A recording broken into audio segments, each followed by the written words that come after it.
মনোবিজ্ঞান দ্বিতীয় পত্র থেকে যে যে অধ্যায়গুলো পড়লে তুমি খুব ভালো মতো সৃজনশীল আনসার করতে পারবা সেই সেই অধ্যায়গুলো নিয়ে আজকে আমরা আলোচনা করব। প্রথমে আছে তোমাদের বুদ্ধি।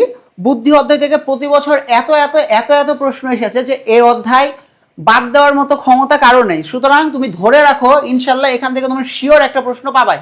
মনোবিজ্ঞানের যে হচ্ছে দ্বিতীয় পত্রের প্রথম অধ্যায় আছে বুদ্ধি, সেখান থেকে তুমি একটা কোয়েশ্চেন শিওর পাবা। এরপরে আসো দ্বিতীয় অধ্যায় ব্যক্তিত্ব। ব্যক্তিত্ব চ্যাপ্টারটা অনেক অনেক অনেক বেশি গুরুত্বপূর্ণ। এখানে ব্যক্তিত্বের প্রকারভেদ, বৈশিষ্ট্য, ব্যক্তিত্ব পরিমাপের যে পদ্ধতি সমূহগুলো আছে এখান থেকে বারবার প্রশ্ন আসে। হ্যাঁ, রিপিটেডলি এখান থেকে প্রশ্নগুলো এসে থাকে। সুতরাং দ্বিতীয় অধ্যায় মোটামুটিভাবে আমার একটা শিওর শর্ট চ্যাপ্টার। তারপরে আসি মনোভাব। মনোভাব অধ্যায়টা মনে করো আগে ছিল, বুঝছো, আগে ছিল তো শর্ট সিলেবাসের টাইমে একটু অফ ছিল, এখন আবার চালু হয়েছে। তো এই অধ্যায় থেকে মোটামুটিভাবে প্রশ্ন পাবো, না পাওয়া হবে না। তারপরে যাই আচরণের ওপর পরিবেশের প্রভাব। এইটাও হচ্ছে শর্ট সিলেবাসের টাইমে এই চ্যাপ্টারটাও একটু বাদ পড়ছিল, চতুর্থ চ্যাপ্টারটাও। তো এরপরে আসি আমরা পঞ্চম অধ্যায়ে আসি মানসিক চাপ। মানসিক চাপ থেকে প্রতি বছর প্রশ্ন আসে, বুঝছো। মানসিক চাপ মোকাবেলার মানে হচ্ছে যে ইয়াগুলো আর কি, পদ্ধতিগুলো সমূহ যে আছে এগুলো নিয়ে আলোচনা আসে প্রতি বছর। তো আশা করতেছি কি মোটামুটিভাবে ইনশাল্লাহ ফিফথ চ্যাপ্টার থেকে আমি শিওরভাবে প্রশ্ন পাবো। প্রিভিয়াস অ্যানালাইসিসগুলো যদি দেখি, প্রিভিয়াস অ্যানালাইসিস আমাদেরকে সেটাই বলতেছে। এরপরে আসে মূল্যবোধ। মূল্যবোধ ভাইটাল এবং মূল্যবোধ থেকেও প্রশ্ন আসে, সিক্স চ্যাপ্টার থেকেও প্রশ্ন এসে থাকে। সেভেন চ্যাপ্টার মনোবিজ্ঞানের গবেষণার পদ্ধতি সমূহ, এখান থেকে হিউজ প্রশ্ন আসে সেভেন চ্যাপ্টার থেকে, বুঝছো। মনোবিজ্ঞানের যে গবেষণা যে ইয়াগুলো আছে এখান থেকে আমার একদম হিউজ কোয়েশ্চেন আসে। তারপরে আসো পরিসংখ্যান। পরিসংখ্যানের যে বিচ্যুতি পরিমাপের যে পদ্ধতিগুলো আছে এখান থেকেও প্রশ্ন আসে। তাহলে এই 8টা চ্যাপ্টার থেকে আমি প্রশ্ন আসতেছি। এখন প্রত্যেকটা চ্যাপ্টার থেকে আমি কোয়েশ্চেন করব।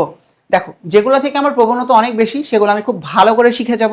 তাহলে কি হবে, আমার প্রশ্ন করার যে হচ্ছে অ্যাবিলিটি, মানে প্রশ্নের অ্যাপ্রোচ করার যে বিষয়টা, সেটা কিন্তু ত্বরান্বিত হবে। আমি ভালো মতো প্রশ্নগুলো অ্যাপ্রোচ করতে পারবো।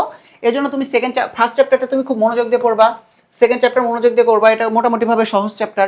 ফিফথ চ্যাপ্টার থেকে হিউজ প্রশ্ন আসে, সিক্স চ্যাপ্টার থেকে হিউজ কোয়েশ্চেন আসে, সেভেন চ্যাপ্টার থেকেও অনেক বেশি প্রশ্ন। তাহলে যদি আমি 7, 6, 2, 1 আর এইদিকে ধরো মোটামুটিভাবে যে পরিসংখ্যান বা এই চ্যাপ্টারগুলো যদি একটু ভালো করে পড়ি, তাহলে ইনশাল্লাহ আমি 5টা সিকিউ খুব সহজে অ্যাপ্রোচ করতে পারবো।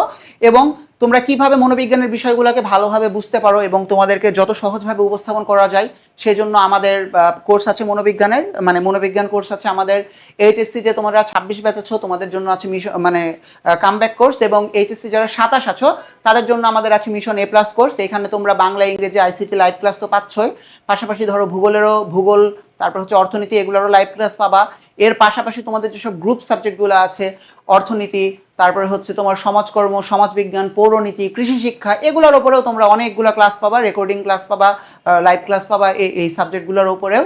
সুতরাং আর দেরি না করে এখনই যুক্ত হয়ে যাও আমাদের কোর্সে এবং তোমার পড়াশোনার যে গতি সেটাকে আরও বৃদ্ধি করো, কারণ এইচএসসি লাইভ চোখের পলকেই শেষ হয়ে যায়।